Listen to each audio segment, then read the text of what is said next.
Okay, YouTube, in this video we're going to explore what we refer to as an exponential decay function. And so basically to start, what I want to start with is just, kind of the general form of an exponential function to begin with. So we say exponential functions. What are they again, and why do we call them exponential? We say exponential functions are functions of this form right here. We saw this in our last video, f of x equals b to the x power. But more generally, we are expressing them as a matter of fact, a times b to the x. Now, just know that for this video's purposes and the last video's purposes, we've just kind of allowed a to be equal to 1. But for us right now, we're going to say that it does exist and we're going to look at it going forward. But in our last video, we confronted what if b is greater than 1. So we'd say if b is greater than 1, then we were referring to what we called a growth function. And we saw that these were these functions that have these asymptotes on the x-axis. They go through 0, 1, and they go through this other point, 1b, and they have this growth curve. What we're going to be looking at in this video is a decay function. And so when we say b being bigger than 1 causes growth, then what might cause decay? And so we say, well, as long as a is positive, and that's not something that we're going to worry a lot about right now, but as long as a is positive, so we say positive a value, and b is now, you notice, between 0 and 1. And so one thing I want to say about this is we say if 0 is less than b is less than 1. We're going to say that this is then what we call an exponential decay function, okay? And so one thing that is to be said about this right here is that b can be written as a proper fraction, basically, as a proper fraction.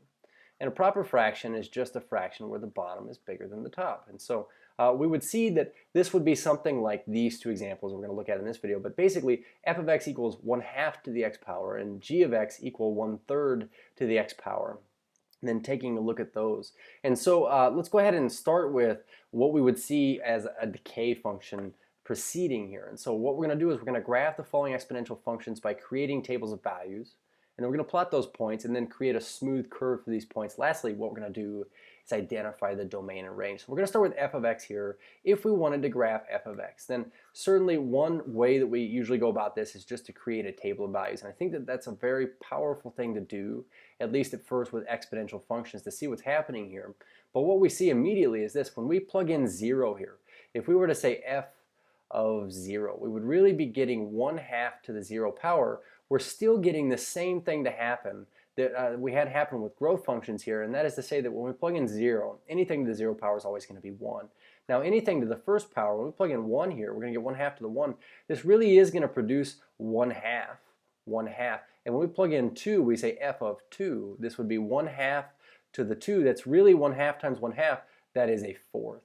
And so we get a half here, a half here, and a fourth here. So the interesting thing is, unlike with growth functions here, as we go backwards to negative exponents, if I were to plug in a -1, interesting thing is that we get 1/2, okay, to the -1, which is 1 to the -1 over 2 to the -1, which is, as we switch our bases across our fraction bar here, their exponents will become positive again. So we get 2 to the +1, 1 to the +1. In other words, we get 2 here. This funny pattern that we saw happen with growth functions happens the same way with decay functions. So that is to say, if you took 1/2 to the -1, that would be the same thing as 1/2 to the 1, except for its reciprocal. So 1/2 to the 1, well, that was 1/2. Its reciprocal is 2. So if we were to take 1/2 to the -2, do yourself a favor, just take 1/2 to the 2, which is 1/4, and reciprocate it. So we would get a 4 here. So taking a look at this function right here, and you might have grid paper in front of you, I'm just going to go ahead and use, if it'll allow me here, just this arbitrary space. But what we're going to see are a few things here, starting with the fact that it goes through 0, 1. And I'm actually going to label that one right there, 0, 1. And then we're going to see that, actually, I don't want to label it in that spot. We're going to trust me here, it's 0, 1, 2, 3, 4. I'll go up to 4, and we'll go 1, 2, and 1, 2 here, just because that's what I need. But when we see -1, -1 was at a height of 2, as a matter of fact, and -2 is at a height of 4. And so we would see something where when we plug in 1, we'd say, well, now we're at a height of a half. And when we plug in 2, we're at a height of a fourth. What we get is, as a matter of fact, something that looks a lot like a growth curve, except for what we get is something we call a decay curve. And so we still have a horizontal asymptote at y equals 0. And we still have something that, as we go through our dots here, is going to get really close to this horizontal asymptote, but instead of doing it out on the left, it does it on the right.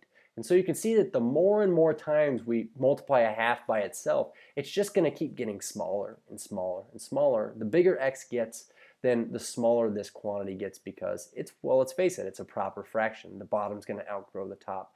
And so this is a decay function here, y equals 1/2 to the x. Let's look at g of x here equals 1/3 to the x power. So going ahead and starting with our table again and moving a little bit more quickly about this one, we say x and then g of x here. If we plug in -2, -1, 0, 1, and 2, we can see that g of 0 is going to be 1, because anything to the 0 power is 1. Now 1/3 to the first power would be a third. 1/3 to the second power, that would be 1/3 squared, would be 1/9. And going backwards here, we can see that easily these are just going to be the reciprocals of what we got when we took it to the positive exponent. So graphing this here, I'm going to try to make this consistent with our graph on the left. I went 1, 2, 3, 4 last time. As a matter of fact, maybe I should actually be a little bit broader. So 5, 1, 2, 3, 4, 5. And I'll say 1, 2, 3, 4. And the only reason why is because, well, let's see. We have 0, 1. We have 1, 1/3.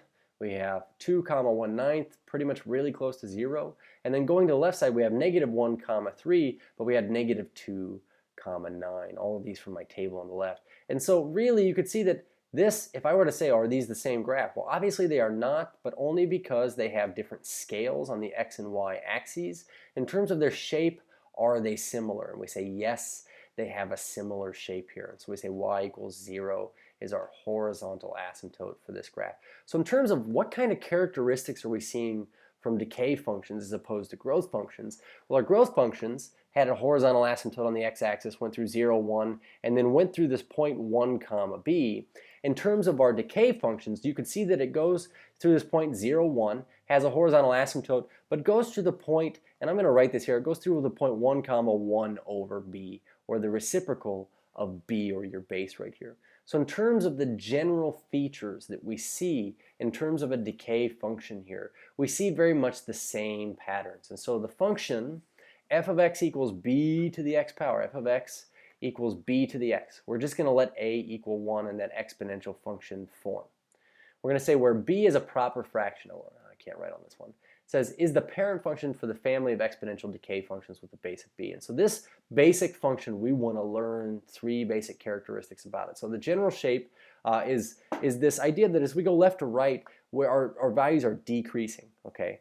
And we say always decreasing, even though it never stops and gets to a constant of 0.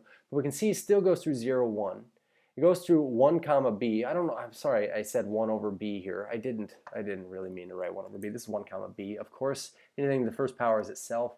But we say 1, b, and then we'd say that it has a horizontal asymptote on the x-axis. So one thing that I forgot to mention on that last one there is essentially that exponential decay functions are very similar to exponential growth functions when it comes to domain and range. And that is to say that you could see that any x value, we could always raise a proper fraction to a value of x and get a y value back. And so all x values have a y value associated with them, but the range of this function, all y values that we ever spit out, are always positive here, only positive y values.